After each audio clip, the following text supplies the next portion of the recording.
So I was just recording this video and got pretty much halfway through it, and then my camera just like turned. Not sure what that was about, but I'm gonna redo this video because it kind of freaked me out a little bit. But today is day 2 of Vlogmas, which is really awesome. And today I'm going to talk to y'all about real or fake Christmas trees. But before I tell y'all what we prefer to have and what we're going to have this year, I want to kind of tell y'all about my experience with Christmas trees growing up, and then my one experience that I remember with a Christmas tree that is real. So growing up, my family was never big on Christmas at all. We was always, the tree went up, if we was lucky, a week and a half before Christmas, and then it would come down either the night of Christmas or the day after. My mom she don't hate Christmas, but she's not a Christmas person. She's a Scrooge, and that's what I call her in December, is a Scrooge. And she'll come back at me with bah humbug, so whatever. But the way that my mom did it is, we had a fake Christmas tree that was probably 7 foot tall maybe, and it already had the lights on it. She would bring it out, she would set it up, and she would go through the ornaments and give them to us, because we get a new ornament every single year. And this year, which I can't wait to show y'all, we have an ornament for me, my husband, and all 3 of the girls. And next year we'll have an ornament with me, my husband, and hopefully 5 kids. So it just depends on if we can find an ornament. But that wasn't my point. She would give us our ornaments and we would hang them up. And for a while she would give me mine and I would hang them, and she would give Jason and his would hang them. But it kind of got to the point to where it just wasn't fun for anyone anymore. And even me loving Christmas as much as I do and the whole holiday season, it wasn't fun, because I'm a type of people, like, if someone around me is down, it's going to bring down my energy, and I guess I kind of feed off of people's energies, and that's a really bad thing to do, and I really shouldn't do it, but I can't help it. It's just kind of who I am. And I yell at my husband because when he's down, it will bring me down, and I'll be like, you know I feed off your energy, shut up. But anyway, that was a ramble for no reason. So we would always set up our tree, decorate it a little bit, and then we wouldn't really have that long of a time to enjoy it. The lights would only be on at night for maybe 2 hours, and then they would go off for like when we was going to bed or whatever, because we wouldn't leave the lights on all night. And then the whole tree would be down, and I'll give it 8 days. There you go. So when we was in our apartment last year, I told my husband that I really wanted to experience a real tree, and he was like, no you don't, but okay. So he did go out and buy us a tree, and it was kind of late in the season. I think it was probably about a week and a half before Christmas that he got us a real tree. So it wasn't the best tree in the world, but for it to be my first time and the kids not really knowing what was going on, the tree worked perfectly. So my mom brought over the ornaments. I went out and bought brand new lights for the tree. I was so excited to decorate it and get it all up and everything.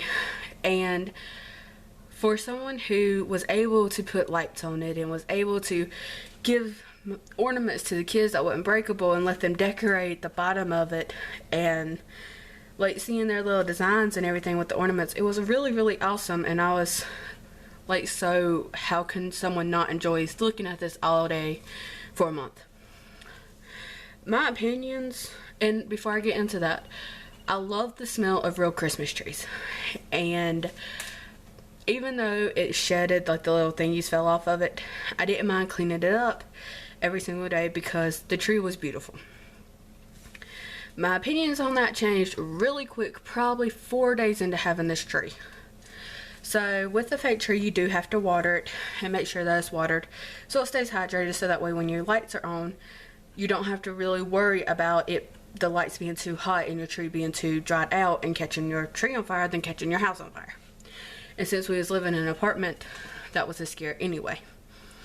So I'd make sure that the tree had water every single morning, and right before going to bed. So I knew it was hydrated.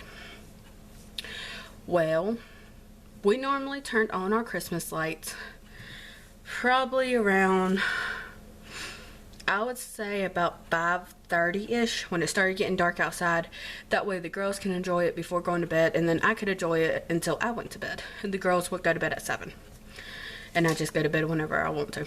So that morning, I went ahead and watered it and was fixing breakfast for the kids.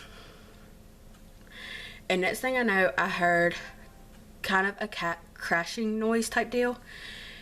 When I turned around, my oldest daughter, Nevaeh, was trapped in between the tree and our couch. Because, like, our couch is right here and the tree was, like, right here. So you didn't really have any room to walk onto that side, like, past the couch to open the windows or anything, because our tree was kind of poofy. But it had fallen on her. And I thought she messed with it, so I told her she couldn't do that, blah, blah, blah, blah. She's like, Mommy, I didn't mess with it. And sorry, y'all, I'm trying to... There you go. Okay. So, I told her that it was fine, whatever, just stay away from the tree. They went to bed, and that night, no one was around this tree at all. It fell. So I'm over here trying to set up this tree, and my husband walks in from work like, what the heck happened? And I explained it to him. So he had me hold the tree, and he like adjusted the base and the thing used to hold up the tree and everything, thinking that maybe it was just off balance from all the ornaments and lights and everything. And we turned it to where it was kind of leaning against the wall. It was about, I don't know, 30 minutes later, and the tree fell again and knocked my husband in the head. So we're not doing the real Christmas tree thingy anymore, mostly because every single time that happened, I just watered the tree. And that was like a big wet spot in the middle of my floor because of this tree. But we also had a little fake white tree last year as well. And I really wish we still had it, but we don't. I'm going to get a new one this year probably. But we are going to do a little white fake Christmas tree again. Where we're at, we don't have room to put a big tree, or we would get a big one. But it's just really tight right now. And with the twins coming, I really don't want to have to worry about putting up a tree and then worry about them messing with it.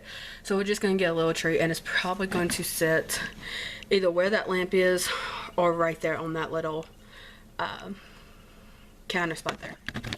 So after that long story, we prefer fake trees.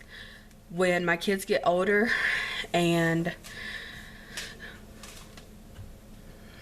we have a house that has hardwood floors, we will see about a real tree again. But as of right now, I'm all for fake trees. Not bashing on anyone who has a real tree. I think real trees are beautiful. They smell beautiful. It's just not for me. It's not for my family. So, hope you enjoyed this kind of backstory about real and fake Christmas trees, and listening to my experience with the first real Christmas tree that I experienced. But I will talk to y'all for Vlogmas Day 3. I hope y'all enjoy. Bye!